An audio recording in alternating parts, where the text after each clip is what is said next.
안녕하세요. 지방대학교에서 교수로 재직 중인 50대 여성입니다.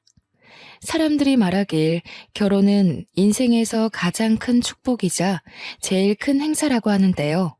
저에게 결혼이란 축복이나 큰 행사가 아닌 시궁창보다 못한 지옥이었네요.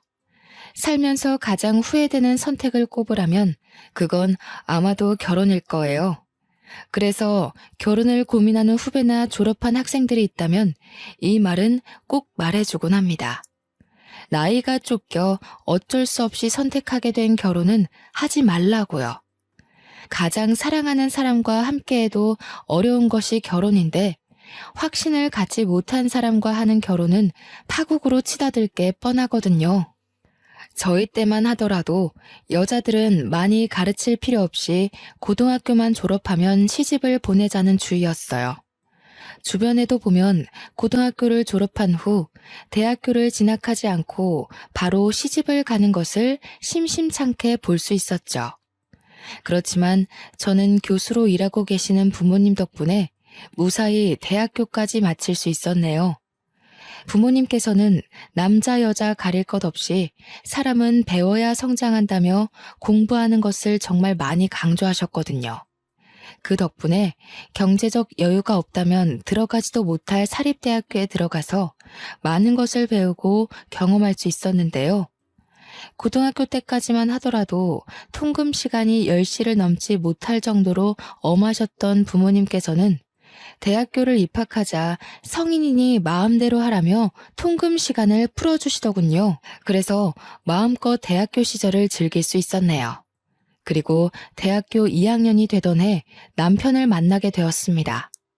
남편은 법학과에 재학 중인 복학생으로 또래 남자들보다 듬직한 면이 있었어요. 묵묵히 뒤에서 챙겨주는 듬직한 모습에 반해 남편과 연애를 시작하게 되었고요. 그리고 연애를 한 지 6개월 후 저희는 평생을 함께하기로 약속을 하게 되었는걸요. 뱃속에 소중한 새 생명이 찾아왔거든요. 임신 테스트기에 두 줄이 뜬 것을 처음 확인했을 때에는 아무것도 하지 못한 채 그저 방 안에 틀어박혀 있었어요. 물론 새로운 생명이 뱃속에 찾아온 것은 큰 축복이었지만 22살이란 나이는 예고도 없이 들이닥친 변화를 받아들이기 힘들었습니다. 아무리 준비를 열심히 했다고 해도 예상하지 못한 사고가 생기는 것이 출산인데 준비는커녕 아직 대학교도 졸업하지 못한 학생에게 큰 부담이 되는 것은 사실이잖아요. 부모님에게 도움을 요청하려고도 해봤지만 도저히 입이 떨어지지 않았습니다. 오히려 부모님에게 임신 사실을 들킬까 헛구역질이 나와도 꾹 참고 입안에 밥숟가락을 쑤셔 넣기 바빴죠. 그러다 용기를 내어 남편에게 임신 테스트기를 건넸어요. 분명 남편 또한 골머리를 앓으며 한숨을 푹푹 쉴 게 뻔했기에 아무 말 없이 점점 심각하게 변해가는 남편의 얼굴을 응시할 뿐이었네요. 그런데 남편은 전혀 예상하지 못했던 말을 했죠. 어차피 결혼을 한다면 저와 하려고 했는데 아이가 생겼으니 미리 하자고요. 깜짝 놀랐습니다. 아직 아무런 준비도 되지 않은 상태에서 결혼을 결심하다뇨.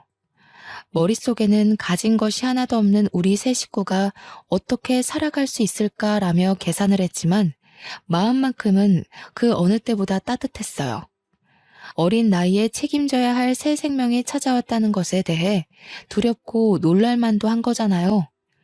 결혼하자는 남편의 말을 듣자 그동안 녹이 쓴 사슬처럼 엉켜있던 안 좋은 생각들은 단번에 잘려나갔죠. 진심이 담긴 남편의 말 또한 믿기로 했고요. 한편 하나밖에 없는 딸의 임신 소식을 접한 친정은 발칵 뒤집혔어요. 초음파 사진을 내밀자 어머니께서는 머리를 짚으시며 다시 소파에 주저앉기도 하셨죠. 아버지께서는 계속 한숨만 푹푹 쉬셨는데요. 남편은 그에 굴하지 않고 앞으로 저와 뱃속의 아이를 책임질 테니 믿고 맡겨달라고 하더군요. 시부모님 또한 교수로 친정 부모님과 잘 아는 사이였기에 부모님께서는 별다른 반대 없이 저희의 결혼을 허락하셨네요. 시부모님의 올곧은 성품과 남편의 착한 심성이 있었기에 가능한 일이었죠. 결혼 후 저희 부부는 친정 부모님 댁에서 시작을 하게 되었어요. 저희가 나가서 따로 살 돈이 없는 것도 맞는 이유였지만 그보다는 사법고시를 앞둔 남편을 배려하는 차원에서 결심한 일이었죠. 임신을 한다는 것은 생각보다 더 어려운 일이었어요. 뱃속에 새로운 생명이 집을 짓고 산다는 것도 감당할 수 없을 정도로 벅찬 일인데 집안에 틀어박혀 있자니 여간 곤욕이 아니었죠. 남편이라도 곁에 붙어 있었으면 나았을지도 몰랐겠지만 남편은 사법고시 준비로 인해 아침 일찍 나가 잠잘 때가 되어서야 얼굴을 맞댈 수 있게 외로움은 점점 더 커져만 갔어요. 친구들이라도 보면 괜찮을 수도 있었겠지만 동기들은 취업을 하기 위해 공부를 하기 바빴고 더군다나 저는 임신의 휴학까지에 동기들 얼굴 보는 것은 바닥에 떨어진 먼지를 찾는 것보다 더 힘든 일이 되었죠. 공부로 힘들어하는 남편을 볼 때면 뭐라도 해주고 싶었지만 몸이 무거워지니 그마저도 쉽지 않았습니다. 그래서 어머니가 저를 대신해 남편의 아침상을 차려주시며 못난 딸을 대신해 많은 노력을 해주었죠. 일찍 출근을 하시는 날이면 남편 음식만 따로 차리는 가정부를 불러 남편의 식사를 따로 챙겨줄 정도였으니까요. 그러던 중 남편의 밥상을 책임지던 가정부 아주머니께서 개인 사정으로 인해 일을 그만두셨는데요. 가족의 건강과 관련된 일이라 잡을 수도 없었죠. 어머니께서는 한숨을 푹푹 내쉬셨어요. 음식 솜씨도 야무지고 집안 살림도 자기 집처럼 깔끔하게 하는 사람을 어디서 또 구하냐면서요. 하지만 어머니의 걱정과는 달리 가정부는 빠른 시일 내에 구해졌습니다. 새로운 가정부는 반찬 가게에서 일을 해서 그런지 음식 솜씨가 야무진 덕에 입덧으로 힘들어하는 저의 입맛까지 돋구어줄 반찬들을 덤으로 만들어주기까지 했어요. 한 달이 흐른 뒤였습니다. 우물쭈물 거리던 가정부는 공장 기숙사에서 생활하던 아들이 퇴사를 하면서 갈 곳이 없어졌다면서 쪽방에서 아들과 함께 생활해도 되냐고 묻더군요. 일도 꼼꼼하게 잘하고 친절하게까지 한 가정부이기에 부모님에게 직접 말씀을 드렸어요. 부모님 또한 쪽방에서 같이 지내는 것을 흔쾌히 허락하셨고요. 그날 밤 가정부는 고맙다면서 일하는 시간이 끝났는데도 즐겨 먹던 백설기를 손수 만들어 건네주었어요. 마침 배가 고팠던 차라 가정부가 건네준 뜨끈뜨끈한 백설기를 손으로 찢어 먹었죠. 그런데 안방을 둘러보던 가정부는 백설기를 먹는 모습을 보며 혀를 찼습니다. 아니, 근데 아직 결혼한 지 1년도 안 된 새색시방이 너무 훤해서 어째? 마누라 보고 싶어서 일하던 것도 내팽겨치고 와야 될 때인데. 처음부터 부부관계가 이렇게 미적지근해서 어째? 괜히 색심한 고생을 하네. 에휴, 근데 솔직히 나는 색시 남편 처음 볼 때부터 마음에 안 들었어. 사람이 자기 가족 감싸는 푸근한 게 있어야 되는데 생긴 것도 어디 남의 밥 뺏어 먹는 족제비처럼 생겨가지고. 에이, 그이가 얼마나 다정한데요. 지금 시험이 얼마 안 남아서 예민해서 그래요. 이해해야죠. 어디 곱비 풀린 말이 주인 말 잘 듣는 거 봤남? 남자란 자고로 절대 도망 못 가게 곱비를 제대로 당겨야 한다니까. 색시 뱃속에 남편 휘어잡을 수 있는 제일 좋은 곱비가 들었는데 그걸 왜 못 써? 서로 죽고 못 살아도 유지하기 힘든 게 결혼인데 자고로 남자는 잡을 수 있을 때 휘어잡아야 사는 게 편하다니까. 에이, 그런 거 아니에요. 그이가 내색을 안 해서 그렇지 얼마나 잘하는데요. 아이고, 나는 새댁 남편이 잘하는 거 한 번도 못 봤네. 정성이 어디 보이지도 않는 옆구리에 뻗치셨나. 원래 공부 잘하는 놈들이 더 발랑 까진 법이라잖아. 새댁이 속고 있는 거야 지금. 가정부에게서 남편의 뒷담화를 듣고 있자니 솔직히 기분이 좋지는 않았네요. 혀 위에서 미끄러지던 백설기의 맛 또한 퍼석퍼석한 지우개를 먹는 것 같이 느껴졌고요. 싫은 기색을 내비쳤지만 가정부는 계속해서 남편에 대한 뒷담화를 늘어놓았어요. 그러면서 자기 아들에 대한 칭찬 또한 동시에 늘어놓았죠. 아들에 대한 가정부의 자랑은 커다란 포대자루 안에 담아도 넘칠 것만 같았습니다. 절대 끝날 것 같지 않은 가정부의 수다에 이불 끄트머리를 잡아 끌며 침대에 누웠어요. 가정부는 그제서야 쟁반을 가지고 안방에서 나갔죠. 혼자서 생각해 보아도 가정부가 했던 남편에 대한 뒷담화는 정말 기분이 나빴어요. 하지만 곱씹으면 곱씹을수록 가정부의 말이 아예 틀린 것은 아니더군요. 남편이 여자 문제로 속 썩인 일은 없었지만 그렇다고 딱히 저희 가족에게 잘한다는 생각은 들지 않았거든요. 어머니가 쏟는 정성을 남편은 고마워하기는커녕 당연하게 여겼죠. 그뿐만이 아니었습니다. 시험이 다가올수록 남편은 완전히 다른 사람이 된 것처럼 화를 내었고 남편의 날카로운 태도는 가뜩이나 임신으로 예민해져 있는 저에게 큰 충격을 가져다 주었어요. 시험이 다가오니 예민해지는 건 당연하다고 스스로에게 위안을 삼아 보려고 했지만 남편의 행동은 정말이지 도를 지나쳤어요. 남편은 막달이 다가와 화장실을 자주 가는 것 같은 사소한 일도 이해를 하지 못했으니까요. 결국 사소한 갈등은 차곡차곡 쌓여 각방을 쓰는 지경에까지 이르게 되었어요. 결혼을 결정짓는 수많은 요인 중 오직 사랑 하나만 바라본 채 결혼을 했었는데 유일하게 결혼 생활을 유지시켜주던 사랑이 빠져나가자 저희 부부의 상태는 간신히 숨만 붙어 상태나 다름이 없었네요. 부모님은 남편이 중요한 시험을 앞둬 그런 거라며 이해하라고 했지만 22살이란 어린 나이는 그것을 받아들이기 힘들었는걸요. 그러던 중 남편의 본심을 확인할 수 있는 사건이 터지게 되었습니다. 남편과 부모님이 모두 아침 일찍 집을 나간 날이었어요. 매일 똑같은 집에 박혀 있으니 너무 따분하고 심심하더라고요. 그래서 집 근처 공원에 산책을 나가게 되었죠. 그런데 걸은 지 얼마 되지도 않았을 때 갑자기 아랫배에 엄청난 복통이 느껴졌어요. 누군가 말라 비틀어진 행주를 계속해서 쥐어짜는 듯한 아픔이었죠. 처음 느껴보는 생생한 고통에 119를 부를 생각도 하질 못했습니다. 그 순간 머릿속에 떠오른 것은 남편밖에 없었고요. 그래서 공원 벤치에 앉은 채 남편에게 전화를 걸었는데요. 자꾸만 조여오는 고통에 울먹이며 전화를 하자 남편은 다짜고짜 짜증부터 냈어요. 야, 내가 의사냐?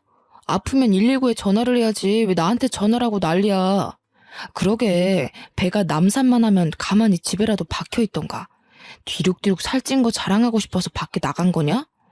잔말 말고 나 바쁘니까 119 전화해서 응급실 가던 아니면 집에 들어가던 알아서 해. 앞으로 이런 일로 전화하지도 말고. 전화가 뚝 끊기고 잠시의 고통을 잊을 만큼 남편의 언행은 충격적이었습니다. 아무리 무심한 남자라 할지라도 자기 아이를 임신한 상태로 아프다고 하면 신경 쓰는 것이 당연한 거잖아요. 남편의 말이 어찌나 충격적이던지 볼가를 축축하게 적시던 눈물마저 쏙 들어갈 정도였어요. 하지만 이내 아픔은 다시 찾아왔고 어쩔 수 없이 가정부에게 전화를 걸게 되었네요. 가정부는 채 4분도 안 되는 시간 안에 달려왔어요. 옆에는 가정부의 아들이 있었고요. 식은땀을 흘리며 배를 움켜잡고 있자 가정부 아들은 실례하겠다는 말과 함께 저를 번쩍 안아들었습니다. 임신으로 살이 많이 찐 상태로 힘들었을 텐데 가정부의 아들은 힘든 기색 하나 보이지 않았죠. 가정부와 가정부의 아들이 힘써준 덕분에 병원에 늦지 않게 도착할 수 있었는데요.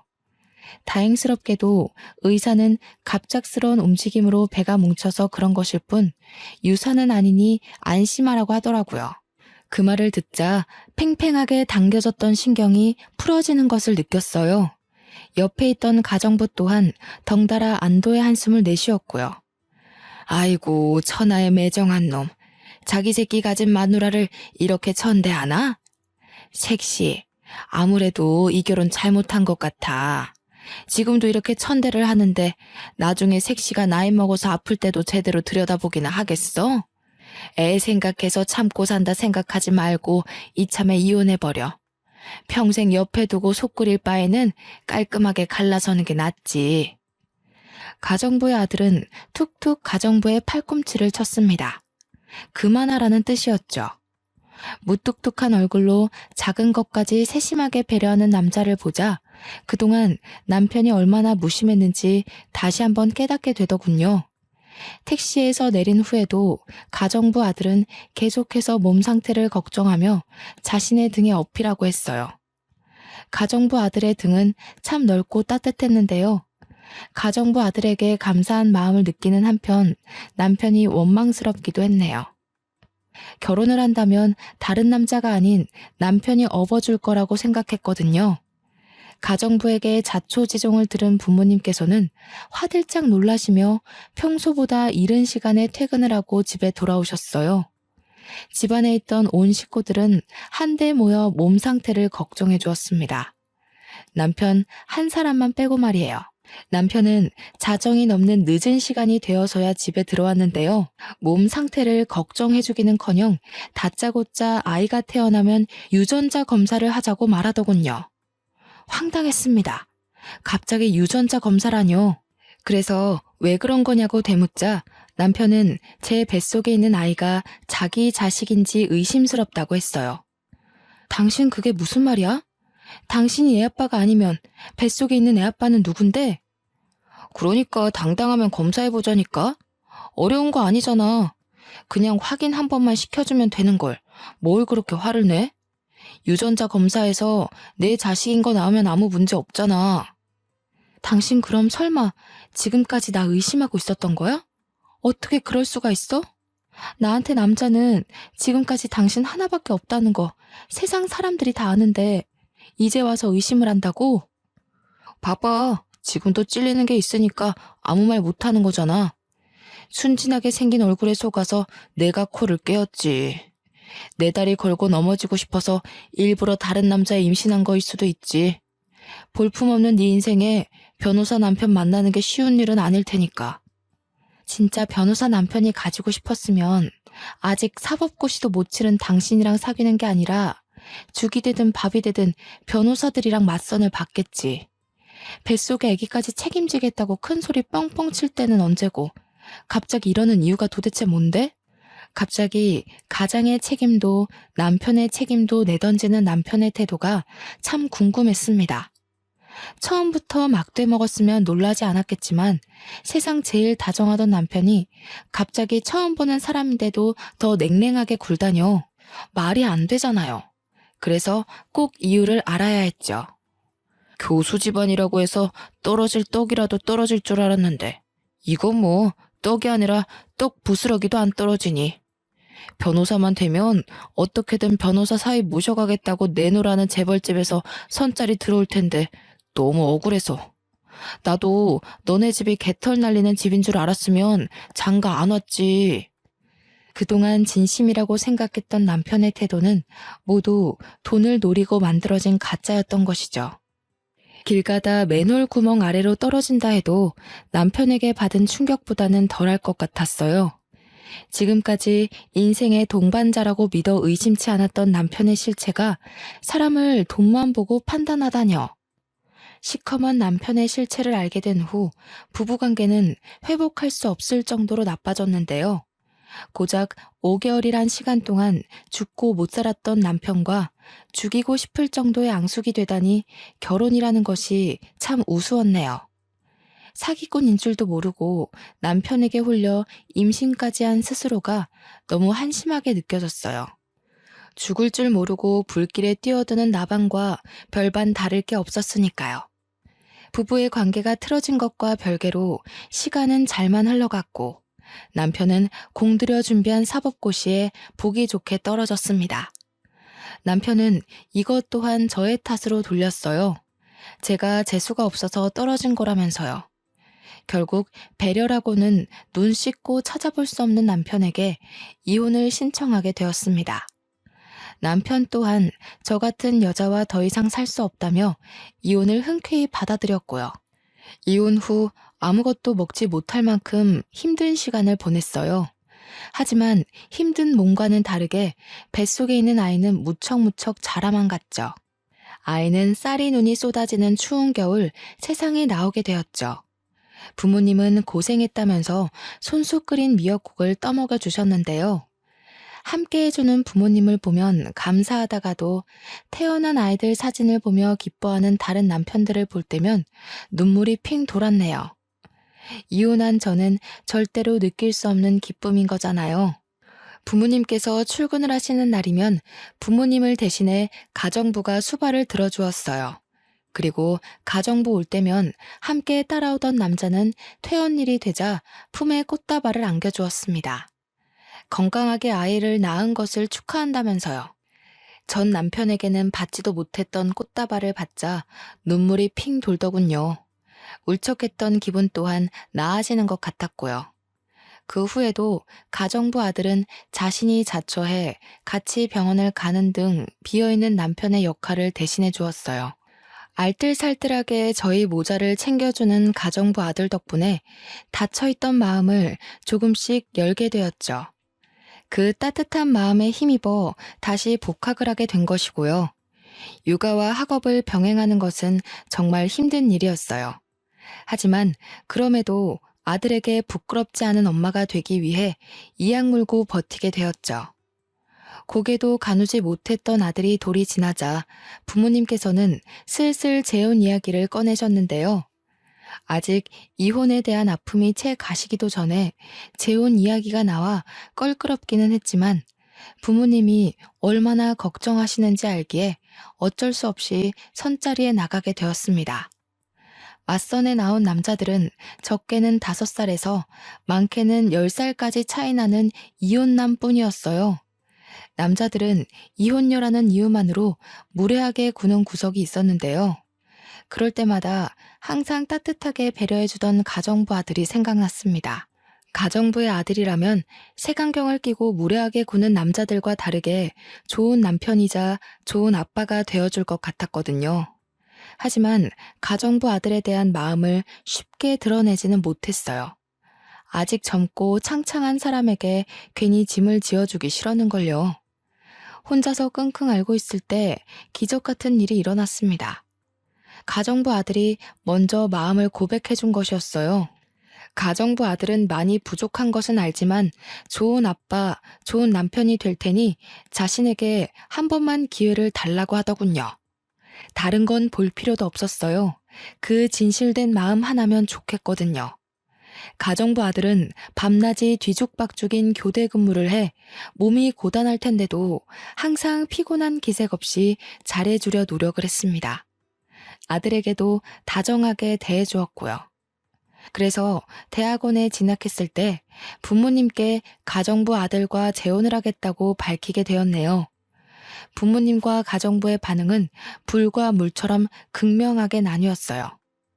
가정부는 껍질을 벗기고 있던 마늘을 천장 위로 던지며 기뻐했고 부모님께서는 가슴을 내려치시며 답답해 하셨죠. 그렇게 당해놓고도 정신을 못 차려. 어디 만날 남자가 없어서 하필 골라도 가정부집 아들이야. 전 남편한테 호되게 당해놓고도 아직 철이 안 들었어. 저 자식이랑 정 결혼하고 싶으면 우리랑 영 끊고 호연이도 놓고 맨몸으로 나가서 살아라. 듣자 하니 기분이 썩 좋지는 않네요. 사장님께서는 얼마나 자식 농사를 잘 지으셨길래 저희 아들한테 타박을 하시는 거예요? 제가 아무리 남의 집에서 식모살이 하면서 힘들게 산다고 해도 우리 아들 애 딸린 이혼녀한테 시집 보낼 만큼 머리 빈 짓은 안 하거든요. 아무리 우리 딸이 애 딸린 데가 이혼을 했다고 해도 이건 급이 안 맞아도 너무 안 맞죠? 아줌마는 눈 없어요? 딱 보면 알 수 있잖아요. 서울에서 내놓으라는 대학원 나와 몇 년 있으면 대학 교수 될 사람이랑 밤낮 없이 자동차 공장에서 일하는 아줌마네 아들이랑은 당연히 차이가 있죠. 앓는 소리 하면서 하도 봐달라고 해서 아들까지 집에 들어오게 해줬더니 아줌마는 도대체 아들 단속을 어떻게 한 거예요? 얼마나 우리를 물러봤으면 주제 파악도 못하고 주인집 딸한테 찍적거리냐고요. 됐어. 당신은 상대도 하지 마. 경우 없는 집안이랑 엮이는 건 한 번이면 족하지. 일할 가정부는 많아. 쫓아내고 다시 들이면 그만이야. 아이고, 누가 겁낸 줄 알고? 나도 우리 아들 천대하는 이런 집구석에서는 일 못하지. 나가도 내 발로 나갈 거니까 털끝 하나 건드리지 마요. 참나, 자기들은 얼마나 잘났길래 남의 집 살이 좀 한다고 무시나 해대고. 마음씨를 그렇게 거지같이 쓰니까 딸도 이상한 사람이랑 엮여서 이혼녀 딱지나 이마에 떡하니 붙이고 있는 거 아니에요. 양가 부모님의 반대로 결국 결혼은 무산되었어요. 그뿐만이 아니었습니다. 3년 넘게 저희 집에서 일하시던 가정부는 큰 모욕에 감정이 상한 듯 다짜고짜 쪽방으로 달려가 짐을 챙기기 시작했어요. 아버지께서는 몇십 년 전 끊었던 담배를 다시 피우셨고요. 또 한 번 부모님께 실망을 안겨드렸다는 죄책감과 그럼에도 사랑하는 사람과 다시 한번 살아보고 싶다는 마음이 충돌하여 머릿속은 복잡해졌네요. 어머니께서는 차라리 없는 자식 칠 테니 나가서 살라며 집에서 내쫓으려고까지 했는데요. 그때 다시 한번 느끼게 되었습니다. 부모님께서 아무리 반대한다고 해도 가정부 아들과 가정을 꾸리고 싶다고요. 그래서 부모님께서 정반대하신다면 부모 자식 간의 인연을 끊은 채 밖에서 살림을 차릴 생각까지 했네요. 정말 불효녀 같은 짓이었죠. 하지만 작은 변명을 하나 하자면 인생에서 다시는 없을 기회 같았어요. 가정부 아들을 놓친다면 평생을 혼자 살 것만 같았죠. 그런데 부모님의 반대는 의외의 곳에서 해결이 되었습니다. 바로 아들이었어요. 어른들이 난리를 피우는 사이 아들은 가정부 아들에게 달려가 아빠라고 부르며 안겼거든요. 자식 이기는 부모 없다고 아들이 아빠라 말하며 따르는 것을 보자 결국 저희의 결혼을 허락하셨는걸요. 남편은 돌아가신 시아버지가 남겨놓은 빚 때문에 저는 대학원을 졸업한 지 얼마 되지 않았기 때문에 서로가 돈이 없는 상태였어요. 지갑 사정을 뻔히 아시는 부모님께는 친정과 가까운 곳에 있는 아파트에 신혼집을 차려주라고 하셨는데요. 저희 부부는 친정 부모님의 지원을 한사코 거절했습니다. 부모님의 가슴에 2번씩이나 상처를 낸 주제에 지원까지 받는다면 너무 염치가 없을 것 같았거든요. 그래서 결혼식도 올리지 않은 채 있는 돈 없는 돈을 탈탈 털어 다 쓰러져가는 구축 빌라에서 신혼생활을 시작하게 되었죠. 집이 워낙 낡은 탓에 쏙꼭지를 돌릴 때면 녹물이 나올 때도 있었고 갑자기 불을 켤 때면 바닥에 있던 바퀴벌레를 발견하기도 했지만 그래도 행복한 신혼생활이었어요. 전과는 비교도 할 수 없을 만큼의 행복감과 안정감을 느껴졌죠. 다른 가족들은 없이 살던 남편이 저를 등쳐먹기 위해 일부러 결혼을 한다며 수군거렸지만 오히려 그 반대였어요. 제가 남편의 등에 올라타 남편이 떠먹여주는 밥을 받아먹었거든요. 교대 근무로 힘들 텐데도 남편은 논문 발표와 조교 생활로 지친 저를 위해 손수 아침밥을 차려주었습니다. 아침 일찍 일을 나갈 때면 냉장고 앞에는 잊지 말고 밥을 챙겨 먹고 가라는 메모지가 붙어 있었죠. 냉장고 안에는 지난밤 남편이 만든 김밥이 들어 있었고요. 그뿐만이 아니었어요. 서로 경제적 여유가 되자 남편은 그동안 고졸로 살았던 것이 창피했다며 대학교를 가겠다고 말을 했습니다. 아들을 위해서라도 꼭 대학교 졸업장이 필요하다고 하면서요. 그리고 남편은 방송통신대학교에 들어가 열심히 공부를 했네요. 머리가 좋았던 덕에 남편은 우수한 성적으로 방송통신대학교를 졸업할 수 있었는데요. 졸업장을 딴 뒤에는 대기업 생산직 일을 그만두고 돌연 떡볶이 장사를 하겠다고 선언을 하더군요. 의아하긴 했지만 한번 하기로 마음먹은 것은 끝까지 해내는 남편을 믿었기에 남편이 하자는 대로 따를 뿐이었죠. 그런데 문제는 예상치 못한 곳에서 터졌습니다. 남편이 떡볶이 장사를 한다는 것을 들은 시어머니는 다짜고짜 찾아와 문을 열라며 행패를 부리셨어요.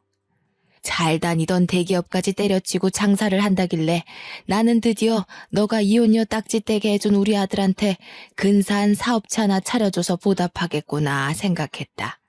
근데 뭐? 학교 앞 떡볶이 장사? 네가 제정신이냐?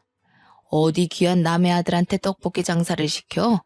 그것도 잘 다니던 직장까지 때려치게 만들고 앞길 창창한 총각 등에 이혼녀 딱지 떼고 자식 새끼까지 업히게 했으면 최소한의 양심은 있어야지. 지는 대학원까지 가서 잘난 척 고개 빳빳이 들고 다니면서 어디 남편은 코 흘리게 돈이나 받는 떡볶이 장사를 시킬 수가 있어? 너네 부모도 그러는 거 아니야. 아무리 가정부 아들이라지만 이혼한 지 딸이며 손자까지 걷어줬는데 어떻게 지원 한 번을 안 해줄 수가 있어? 어머니, 그런 게 아니라요. 그이가 하도 떡볶이 장사를 하고 싶다고 하길래. 듣기 싫다. 아무리 내가 너네 집 굳은 일을 했다고 해도 최소한의 예의는 지켜야지. 돈 내주기 싫으면 애라도 낳던가. 신랑 사업하는데 돈도 내주기 싫다. 애도 낳기 싫다. 우리 집 아들이 너랑 네 아들 뒷바라지 하는 종이냐? 이런 식으로 할 거면 그냥 깔끔하게 갈라서라. 정말 작정을 하고 오셨는지 어머니는 가방에서 꺼낸 이혼 서류를 바닥에 던지셨어요. 물론 시어머니의 말에 상처를 받기는 했지만 그동안의 일을 뒤돌아보니 정말 제가 너무한 것 같았습니다. 교수가 너무 되고 싶다는 욕심 때문에 남편과의 사이에서 아이도 포기한 채 앞만 보고 달린 거잖아요. 옆에서 남편이 같이 뛰고 있는데도 말이에요. 그래서 잠들기 전 남편에게 슬쩍 물어보았습니다. 아이를 갖고 싶냐고요. 그랬더니 남편은 자신에게 자식은 아들 하나면 된다고 대답을 해주었네요. 그 대답을 들으니 더욱 남편에게 미안해졌습니다. 그래서 고등학생의 과외를 시작해 돈을 모으기 시작했죠. 낮에는 대학원 조교로 밤에는 과외 선생으로 일을 하면서 정말 돈을 차곡차곡 모았어요. 5개월 정도 일을 하다 보니 모아놓은 돈이 제법 묵직했죠. 그 돈을 몽땅 남편에게 넘기며 사업하는 데 보태 쓰라고 하자 남편은 화들짝 놀라며 다시 건네주었어요. 이렇게 큰 돈을 받을 수 없다면서요. 하지만 남편의 품에 밀어주며 이야기했습니다. 그동안 아낌없이 주었던 사랑을 베풀 기회를 날리지 말라고요. 얼마 후 남편은 떡볶이 가게를 차렸는데요. 아내의 돈을 지켜야 한다는 책임감 때문인지 가장으로서의 무게 때문인지 남편은 정말 열심히 장사를 했어요. 주변에서는 남편을 이상하게 보기도 했습니다. 떡볶이 장사라는 것이 원래 나이가 지긋하신 아주머니들이 하는 것이기에 그럴 수도 있다고 생각했죠. 하지만 논란도 잠시였어요. 주변 가게들 중 제일 청결하고 맛도 좋은 남편의 떡볶이는 금세 입소문을 타서 연마을 학교에 다니는 초등학생까지 남편의 떡볶이를 맛보기 위해 줄을 서는 지경에까지 이르게 되었는걸요. 이렇다 보니 다른 가게들이 다 문을 닫을 동안 남편은 혼자서 돈을 쓸어 담았네요. 식을 줄 모르는 인기에 남편은 곧이어 서울 곳곳에 떡볶이 체인점을 내게 되었고 결국 떡볶이 사장에서 프랜차이즈 대표까지 오르게 되었죠. 남들이 뭐라고 수군거리면 끝까지 노력해 성공을 한 남편을 보니 제가 남편의 아내라는 사실만으로도 가슴이 벅차올랐어요. 이런 남자와 결혼한 것은 인생에서 가장 큰 복이라고 생각하기도 했고요. 경제적으로 풍요로워지자 남편은 제일 먼저 매일 같이 타고 다니는 중고차를 값비싼 외제차로 바꿔주었어요. 낡고 오래된 경차는 위험하다면서요. 그리고 매일같이 바퀴벌레와 동거를 하던 저희는 50평이 넘는 으리으리한 아파트로 이사를 가게 되었네요. 남편을 껄끄럽게 생각하시던 부모님 또한 한결같이 진실된 태도를 유지하는 남편에게 크게 감동하기까지 했고요. 그러던 중 남편의 떡볶이 사업이 해외까지 진출을 하게 되었는데요. 남편은 딱 1년 만에 미국에서 영어 공부에 전념하고 싶다고 하더군요. 이유를 물으니 대표인 자신은 한마디도 못 알아들으면서 통역사에게만 의지해 사업을 하는 것이 너무 창피하다면서요. 저는 흔쾌히 남편의 뜻을 따랐습니다. 남편이 더 발전하고 싶다는데 반대할 이유는 없잖아요. 남편이 유학을 간 뒤부터 시어머니는 하루도 거르지 않고 저희 집에 출근 도장을 찍으셨어요. 불쑥불쑥 나타나는 시어머니를 보자 남편이 왜 그렇게 시어머니에게 이사간 곳을 알려주지 말라는지 알았죠. 그런데 집에 들이닥치는 시어머니를 보자 궁금한 것이 생겼습니다. 저와 아들 둘 다 시어머니에게 이사간 곳도 집 비밀번호도 알려준 적이 없었거든요. 시어머니와 같은 공간에 있는 것만으로도 힘이 들었지만 그것만으로 끝낼 시어머니가 아니었어요. 시어머니는 하루에도 12번씩 별 이유 같지도 않은 트집을 부리시며 저희 모자를 괴롭혔습니다. 때마침 부모님 또한 해외로 나간 상태이고 유일한 방패막이었던 남편 또한 해외로 나간 탓에 고삐 풀린 시어머니를 제지할 사람은 아무도 없었는데요. 시어머니의 구박은 며느리인 저에게만 향하는 것이 아니었어요. 어떻게든 우리 아범 등에 빨대 꽂을 생각만 하고 얼마 전에는 우리 아범한테 차도 받았다지? 이제 보니 뻐꾸기 새끼가 아니라 독품은 독사 새끼가 따로 없구나. 우리 아들한테 남의 지 새끼도 키우게 했으면서 염치도 없이 네가 뭐라고 그 차를 받아? 어머니, 아무리 친손자가 아니라도 그렇지 말씀이 너무 지나치신 거 아닌가요? 아직 20살밖에 안 되네요. 아직 다 자라지도 않은 애 마음에 생채기를 내셔야겠어요. 그리고 그 차는 아범 차가 아니라 제 차예요. 차 바꾼 김에 타고 다니라고 준 거예요. 아이고, 시애미가 군말 없이 가만히 있으니까 앞도 못 보고 다니는 신봉사인 줄 아는 거냐? 아범은 어쩌다가 이런 독사 같은 것한테 홀려서 청춘 바쳐 돈 바쳐 가면서 한평생을 날렸는지. 나는 아직도 네 부모가 우리 아들 내팽개치던 것만 생각하면 불화가 치밀어서 잠을 못 잔다.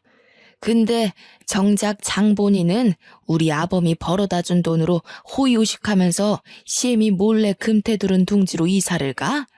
우리 아범한테 조금이라도 미안한 마음이 있거든. 당장 네 자식 새끼 데리고 우리 아범 앞에서 사라져라. 너만 없으면 우리 아범 얼마든지 더 좋은 여자로 새 출발할 수 있어. 시어머니는 저희 모자를 파렴치한 도둑 취급을 했습니다.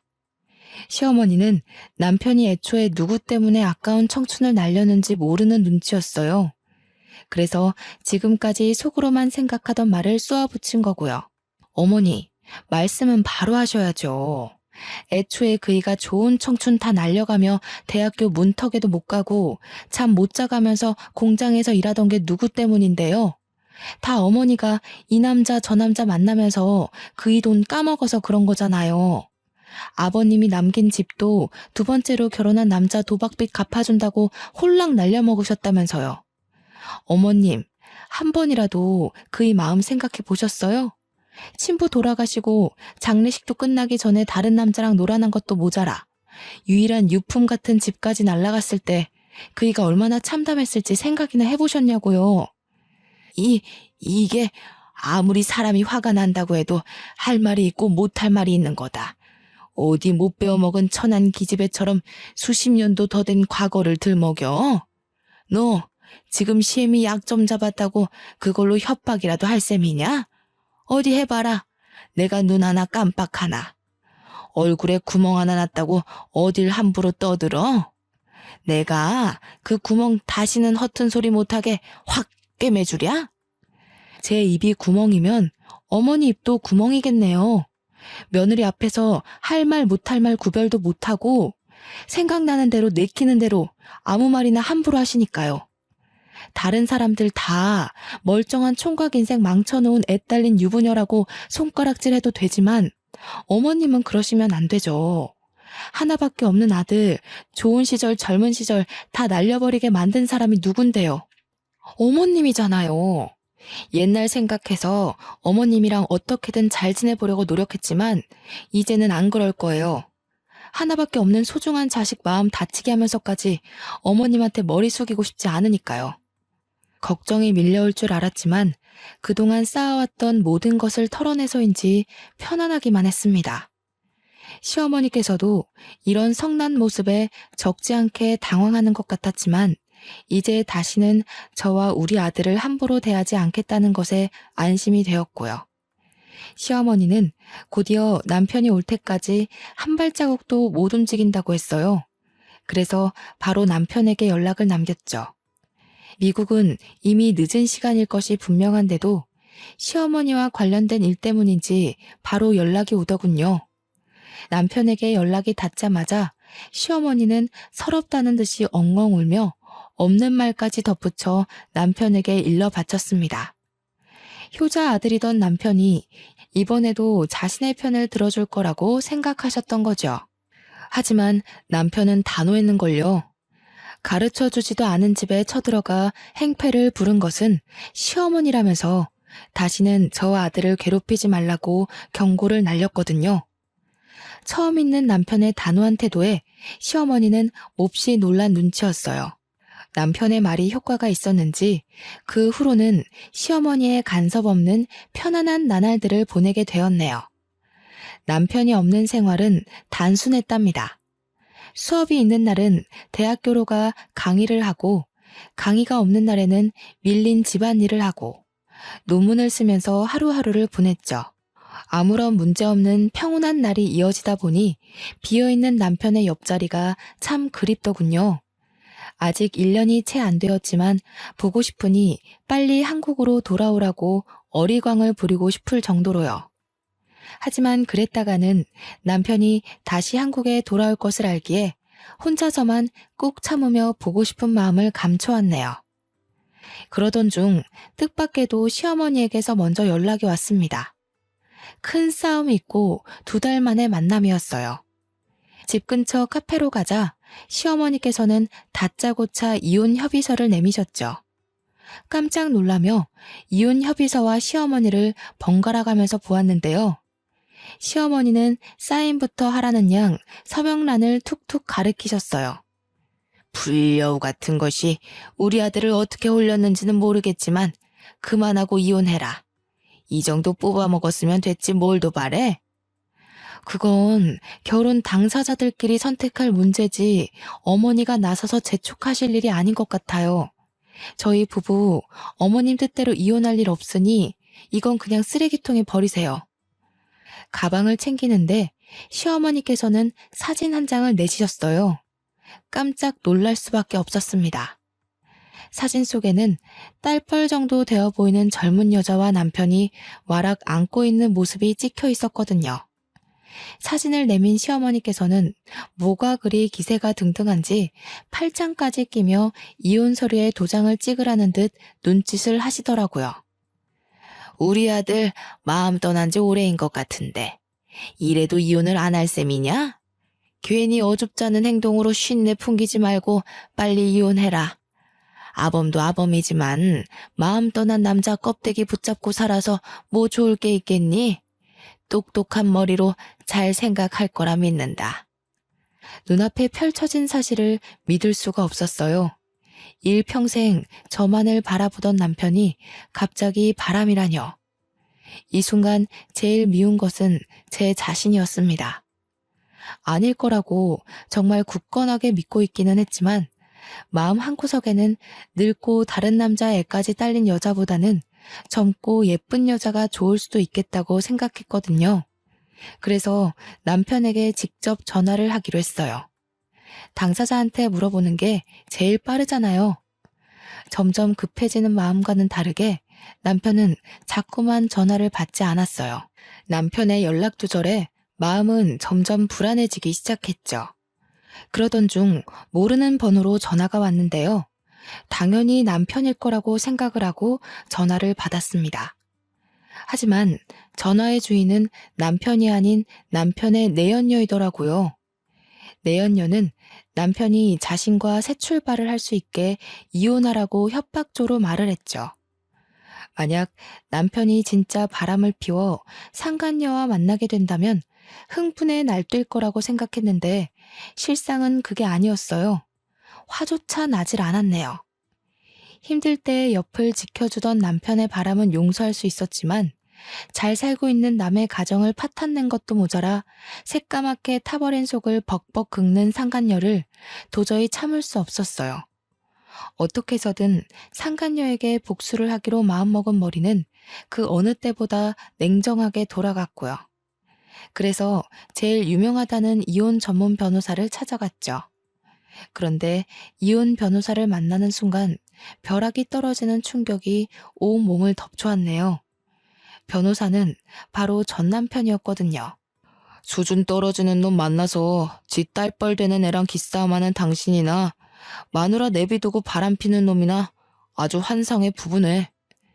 전 남편은 저희 부부 사이를 비웃었는데요. 정말 쥐구멍이라도 있으면 숨고 싶다는 생각이 들었습니다. 가장 숨기고 싶고 창피한 일을 제일 들키고 싶지 않았던 사람에게 들킨 거잖아요. 그런데 놀라기도 전 남편은 이상한 말을 해오더군요. 제가 오기 전 시어머니가 미리 이혼 상담을 받으러 왔다고요. 온몸에 소름이 끼쳤어요. 아무도 모르게 저희 부부를 갈라놓을 궁리를 하고 있던 거잖아요. 상간녀 소송도 폐지된 마당에 너무 힘 빼지 말고 좋게 좋게 가자고. 기껏해야 어린애한테 몇백만 원밖에 못 뜯어낼 텐데. 아무리 바람핀 남편이 미워도 그렇지. 앞길 창창한 아가씨 인생을 망쳐서 되겠어? 그러지 말고 위자료 두둑하게 받을 수 있게 도와줄 테니까 깔끔하게 이혼해. 담례로 이혼하고 받은 위자료 반만 떼서 준다면 물불 안 가리고 열심히 힘써줄게. 시어머니도 소름이 끼쳤지만 아들에 대한 걱정은 눈꼽만큼도 없이 자기 사리사욕만 채우려는 전 남편을 보자 온몸에 소름이 돋더군요. 그래서 이혼 소송을 어떻게 되건 상간녀 소송이 어떻게 되던 사무실을 박차고 나왔죠. 상간녀와 시어머니에게서 계속 문자 폭탄이 와도 남편은 여전히 답이 없는 상태였어요. 이쯤 되니 짜증이 나기보다는 슬슬 걱정이 되기 시작했죠. 그래서 직접 남편을 찾아가기로 결심을 했죠. 하지만 남편을 찾고 싶다는 굴뚝 같은 마음과는 다르게 현실적인 조건은 참 마음을 따라주지 않았네요. 처리해야 할 일이 가득했거든요. 고민하고 있자 아들이 옆으로 와 자신이 직접 남편을 찾아오겠다고 하더군요.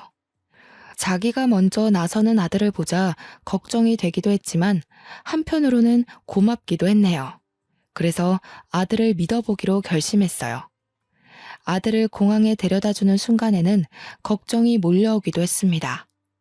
사실이건 거짓이건 불미스러운 일로 아들을 다른 나에게 보내는 것이 마음에 걸렸고요. 남편을 찾기 위해 비행기에 올라탄 아들은 꼬박 3일 동안 연락이 되질 않았는데요. 혼자 떨어져 있는 72시간 동안 안 좋은 생각만 떠오르며 밥 한 술도 제대로 뜨지 못할 만큼 걱정이 많이 되더라고요. 아들은 집을 떠난 지 4일이 되어서야 연락이 왔어요. 남편과 함께 한국으로 간다는 짤막한 답장이었죠. 그렇지만 그 한 줄의 문자를 받는 순간 얼마나 안심이 되었는지 손발에 힘이 탁 풀렸습니다. 남편과 함께 귀국하겠다는 것은 해결책이 보인다는 이야기니까요. 공항에 미리 마중을 나가 있는 동안 머릿속은 참 복잡했어요. 남편을 만나면 상간녀에 대한 말을 먼저 꺼내야 할지 아니면 시어머니가 우리 부부 사이를 갈라놓기 위해 이혼 상담까지 받았던 걸 말해야 할지 고민이 많았거든요. 하지만 공항을 걸어 나오는 남편을 보는 순간 모든 말을 이을 수가 없었네요. 남편의 얼굴을 보는 순간 왈칵 눈물이 쏟아나올 뿐이었으니까요. 오열하는 모습을 보자 남편은 들고 있던 캐리어도 내던지고 한 걸음에 달려와 주었어요. 그리고는 어깨를 와라 끌어안아 주더군요. 남편의 품에서 저는 그저 어린아이처럼 목 놓아 울 뿐이었어요. 그렇게 한참을 울다 남편에게 물었죠. 아들과 저를 버리고 새파랗게 어린 상간녀와 바람 난 것이 맞냐고요. 감정적인 저와 다르게 남편은 차분하게 눈물을 닦아줄 뿐이었어요. 출국을 하는 동안 아들에게 전후 사정을 들은 것이 분명했죠. 남편은 주머니에 있던 핸드폰을 꺼내 사진 한 장을 보내주었는데요. 사진 속에는 시어머니가 말한 상간녀와 남편이 단란하게 모습이 찍혀 있더군요. 깜짝 놀라서 남편은 곧이어 말을 이었습니다. 상관녀는 무슨, 아무리 봐도 어머니가 또 수작을 부린 것 같네. 얘는 미국에서 유학하고 있는 조카 딸이야. 전혀 예상할 수 없었던 대답에 뒤로 넘어가고 말았죠. 알고 보니 남편이 유학길에 오른 곳 근처에는 미국에서 대학교를 다니고 있는 조카 딸이 살고 있었어요. 남편은 조카 딸에게 용돈을 주는 대신 생활비를 주고 있었던 것이고요. 모든 진실을 듣고 나자 언제 울었냐는 듯 두 눈에서는 눈물이 쏙 들어갔습니다. 그리고 조카 손녀까지 팔아먹으며 저희 부부를 이혼시키려고 한 시어머니를 도저히 용서할 수가 없었죠.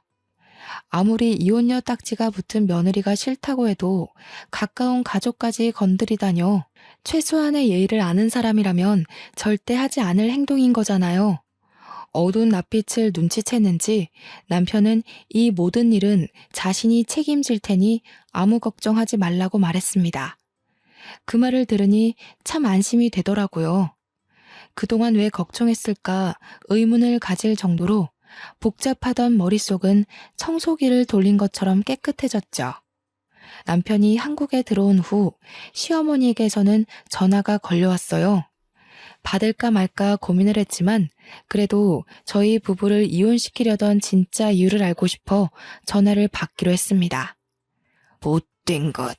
우리 아범을 어떻게 구워 삶았길래 낳아주고 키워준 애미한테 절연하자는 소리가 나와?